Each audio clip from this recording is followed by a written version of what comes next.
know you my favorite white boy, right? This is the BX Baller coming at YouTube. 11/11/2010 Veterans Day Edition Sports Blog.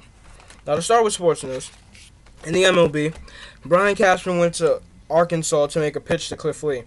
Now, I said before that the Yankees are going in early for Cliff Lee.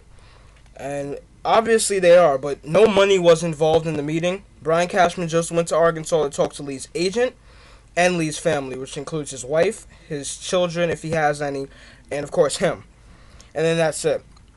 Moving on, the Blue Jays are thinking about Zach Greinke. They're thinking about trading for Zach Greinke, and if I look more into that, I will tell you guys what the key pieces of the trade will be. Of that trade. Moving on, Hal Steinbrenner and Derek Jeter meeting. They just met recently, so you can expect Derek Jeter to re-sign with the Yankees because there's reports that that said they're eye to eye right now, which means that the meeting went well, and Derek Jeter really understands that what the organization needs him for, so he's gonna accept. But on to NBA news. Yao Ming, he has a strained tendon in his left leg after last night's game, and they took the loss against Washington. And Dirk Nowitzki has a sprained right ankle after his game with Memphis last night. And these are last night's games with the scores. Milwaukee takes the victory over Atlanta, 108-91. The Jazz sweep both Florida teams, the Heat and the Orlando Magic, on different days, but they beat the Magic 104-94. The Bobcats take the victory in Toronto 101-96. Houston takes the L against Washington at Washington. Washington wins that 98-91. The Nets pick up the victory against the Cavs 95-87. The Mavericks pick up the win against the Grizzlies, 106-91. The 76ers take the L against the Thunder, 109-103 for the Thunder.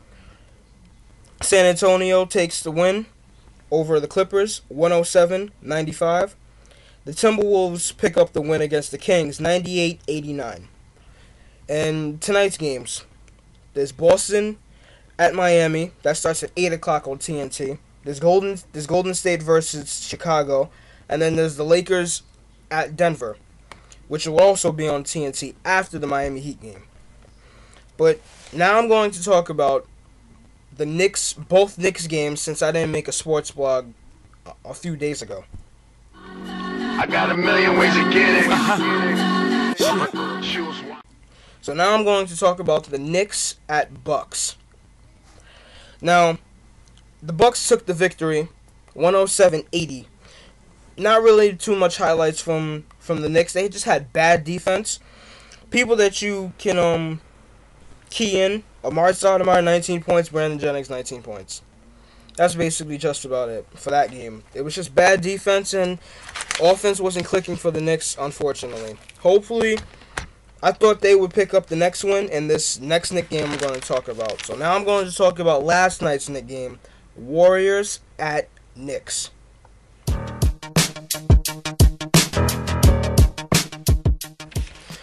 The Warriors picked up the victory, 122-117. David Lee's return was successful for him and his team. 28 points, 10 rebounds, still making double-doubles out there in the West. Stephen Curry had 25 points, and Monte Ellis had 22 points. Amari Stoudemire had 33 points and 10 rebounds, double-double for Stat. Chandler had 27 points, Felton had 20 points. The Knicks' three-point percentage was horrible. It was 23% for the whole game, compared to the Warriors' 50%. They needed to really extend their defense to the perimeter, and they just weren't doing that. Like, they were getting manhandled in the paint, and then if you bring a double team in the paint, they were going to kick it out to people at the perimeter. People at the perimeter burned the Knicks last night, so it wasn't really good. Another key thing to know about last night's game was 21 Knick turnovers led to 30 Warrior points. That's not good. You cannot have 21 turnovers and expect to get a win. And especially if you don't have great transition defense, because it led to 30 unanswered points, probably. Unlike the Wizards, they had 14 turnovers. And I don't think the Knicks capitalized in transition like that. Another key thing for these last 3 games that I've been talking about for the Knicks, the guards have burned them. Lou Williams, Drew Holiday, Brandon Jennings, Stephen Curry, Monte Ellis. They really killed the Knicks, even from beyond the arc. Like, they're just, I don't know what's wrong. Raymond Felton should, I guess he needs to step up, and Tony Douglas really needs to step up. The same thing with Landry Fields. Landry Fields needs to learn how to stay on his feet, because he's definitely going for the head fakes. I know he's a rookie, but he's going to need to learn how to stay on his feet. And the exact same thing with all the Knicks guards. If you saw the game against the Sixers, they were going after every head fake, always lifting their feet off the ground. Easy drive to the basket. That's not good. And basically, that's it with the guards. But that was very surprising when I saw that on NBA.com.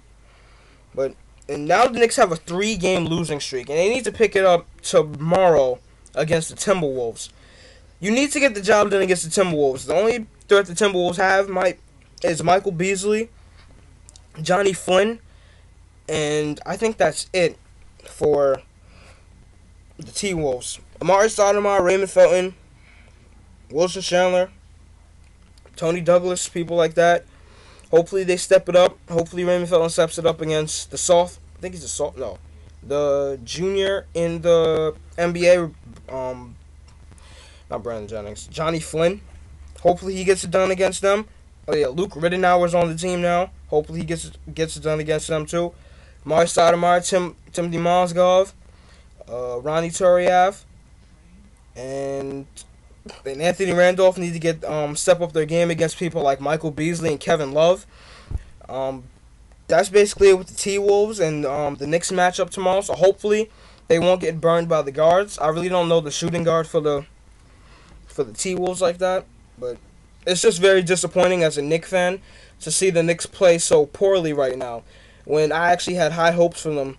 So the Knicks record is 3-5 now, and that's not that good to start the season compared to the Warriors. The Warriors are 6-2. The Warriors surprisingly have a better record than the Knicks, but that's surprising. And before I end this sports blog, I would like to make some comments about Paul Millsap's 46 point game. I'm so serious, man. I mean, oh so serious. Now, Paul Millsap, in my opinion, I'm not going to say he's horrible because he made it to the NBA. But he's not good compared to people like Chris Bosh and LeBron James and Dwayne Wade. And even people like other people on his team like Al Jefferson. Come on now. You cannot give up 46 points to Paul Millsap and then also have the audacity to give up 3 threes to a man that's not supposed to shoot threes. You cannot do that. I am very disappointed at Chris Bosh. I don't know what he was doing that game. I'm very disappointed in the Heat. And I heard Dwayne Wade made a mistake, even though Dwayne Wade went to work with 39 points. LeBron James had a triple-double. And Chris Bosh only put in 17 points, and that's not good. So which means I can say this: Dwayne Wade didn't lose, LeBron James didn't lose. Triple-double, 39-point game, almost 40-point game. Still couldn't get it done. Deron Williams had a double-double, 21 points, 14 assists.